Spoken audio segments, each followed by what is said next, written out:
بسم اللہ الرحمن الرحیم۔ السلام علیکم ورحمۃ اللہ وبرکاتہ۔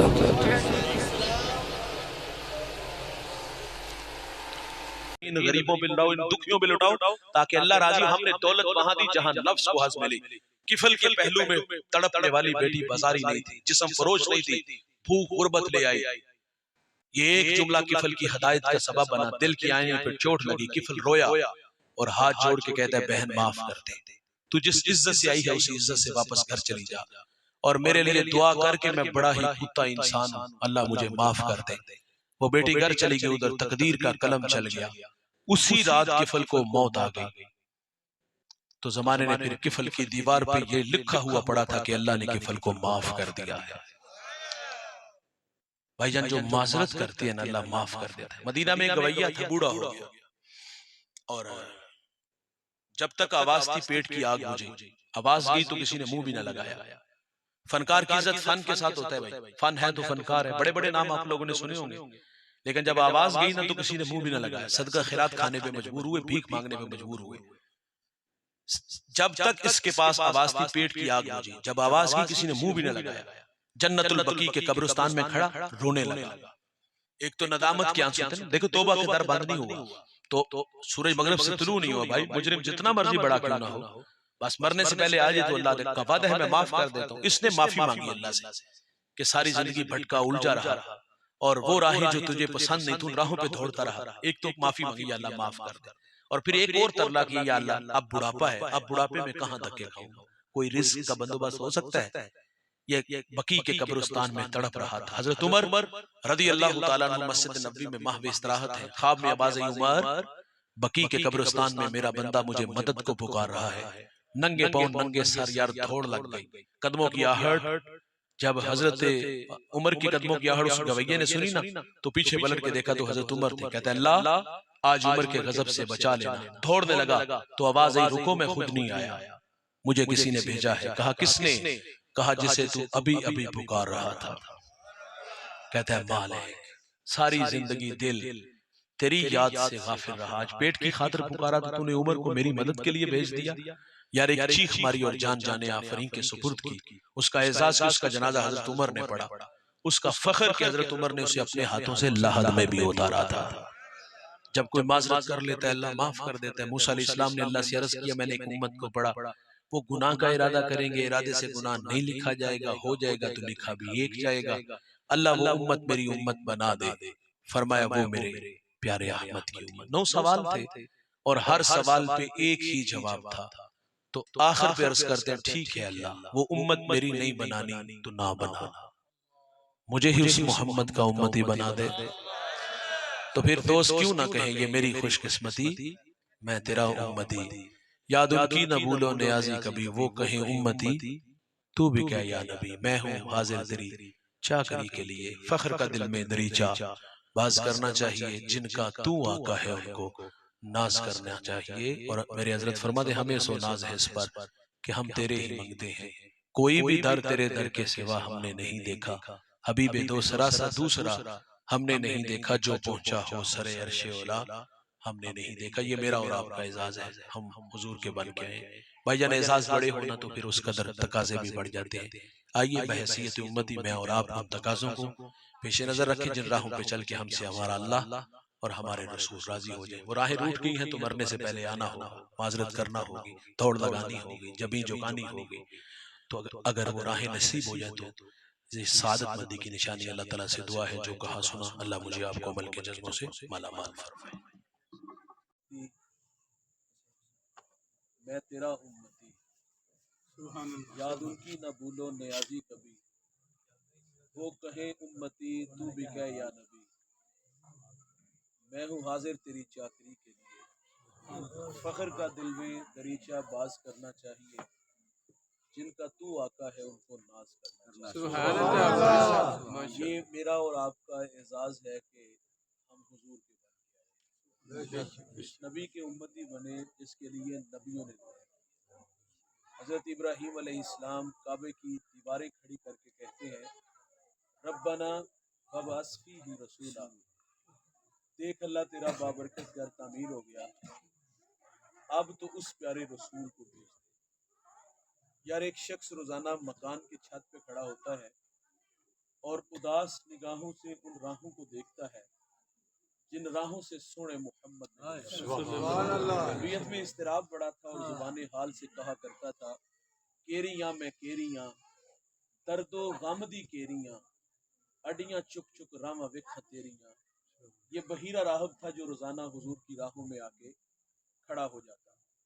میرے نبی کی آمد سے 1000 سال قبل یمن سے طبا اول چلا علماء کی جماعت کو لے کے. راستے میں یثرب آیا تو علماء نے بتایا کہ یہ جا آخر زمان محمد صلی اللہ علیہ وسلم کی ہجرت کی جا ہے، اور انہوں نے معذرت کر لی اب ہم یہاں سے آگے نہیں جائیں گے، ہماری آخری ہچکیاں بھی اسی سرزمین پہ ٹوٹ جائیں گی. اس نے علماء کے لیے وہاں گھر بنائے اور ایک گھر حضور کے نام کا بنا، بڑی عقیدت سے بڑے چاؤں سے. جب وہ گھر بن گیا تو اس جماعت کے بڑے عالم شامون تھے، وہ گھر ان کے سپرد کیا اور پھر حضور کے نام اس نے ایک خط لکھا. خط کی تحریر سنیے گا، بڑی میٹھی ہے. میں طبا اول آپ پر ایمان لاتا ہوں، آپ پر اترنے والی کتاب کی تصدیق کرتا ہوں. حضور میں آپ کا سب سے پہلا امتی ہوں اور مجھے بروز حشر اپنے غلاموں میں شمار کرنا. خط لکھا، شامون کو دیا اور احساس ذمہ داریاں کھینچ کے طبا کو یمن لے آئی. گزرتے بس اتنا کہا کہ میرے پہ ایک مہربانی کرنا کہ حضور اگر میری زندگی میں تشریف لے آئیں تو مجھے ان کے آنے کی خبر دینا، اور اگر وہ میری زندگی میں تشریف نہ لا سکے تو یہ خط سنبھال لو، اس کو آگے نسلوں میں منتقل کرنا. طبا چلا گیا. اس شاخ کی بستی حضور کی راہوں میں ڈیرے جما کے بیٹھ گئی. طبا روزانہ وہ راہیں تکتا، کہیں سے کوئی سندیسا، ہوا کا کوئی جھونکا میرے نام پیغام محبت لے آئے اور میں خود کو کھینچ کے در حبیب تک لے چلوں. طبا ہجر رسول میں تڑپ تڑپ کے جان دے دیتا ہے. اس شاخ حضور کی راہوں میں پل کے بچھائے بیٹھے ہیں. بھائی جان 1000 سال کا طویل زمانہ بیت گیا. حضور دنیا میں جلوہ فراز ہوئے، 53 سال مکہ میں گزارے اور پھر ہجرت کر کے حضور مدینہ تشریف لے آئے.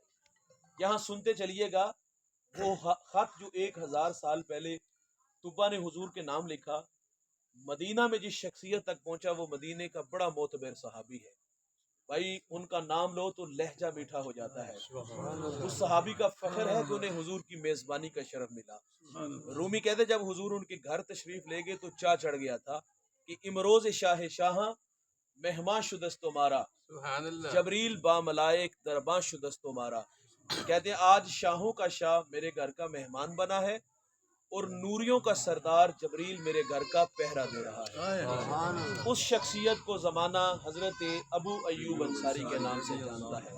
اچھا یہ خط ان تک پہنچا. مشاورت سے یہ بات طے پائی کہ تقاضۂ محبت یہ ہے حضور مدینہ میں تشریف لائیں تو سب سے پہلے طبا کا خط حضور کی خدمت میں پیش کیا جائے. اس کے لیے ابو لیلہ کا انتخاب ہوا. منظر بڑا دل نشین ہے.